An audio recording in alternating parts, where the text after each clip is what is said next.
The arrests of Webster County's sheriff and lead investigator are raising questions about upcoming cases on the circuit court docket. Jory Talley checks in with a seasoned attorney to find out what this could mean for some suspects' days in court. She joins us now live in the studio with more. Jory. The ongoing saga in Webster County not only impacts the docket, but prosecutors, defense attorneys, and their clients.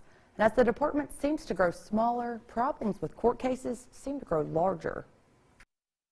Every sheriff's department has a structure with the sheriff on top, then the chief deputy and head investigator. Here at the Webster County Sheriff's Department, the people who've been serving in those positions are no longer in the mix. That puts new pressure on the department and the courts. That does put their cases kind of on hold, at least temporarily, until the district attorney or the prosecutor or the investigating office can take a look at it to see what do we have that we can really go forward with if you take out that suspect investigating officer. When you add those missing people and upcoming court cases together, it creates even more delays. Backlog is going to be there regardless, based on the fact that we have more people committing offenses and we have attorneys on both sides who are trying to get to the heart of the case and make sure that the evidence they have is good. And when the person in charge of gathering evidence for a conviction is now under a cloud of suspicion, everything changes. When, as a prosecutor, you find out that your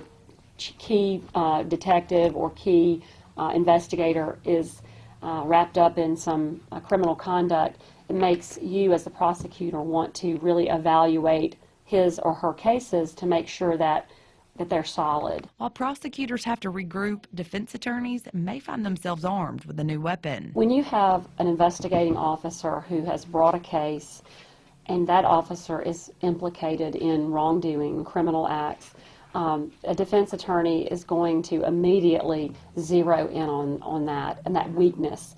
How do you know that the facts that he's presented are reliable or truthful or credible? Secondly, the defense lawyer can argue that, you know, this case needs to be thrown out. This was a corrupt law enforcement officer, and you can't trust anything he or she brings.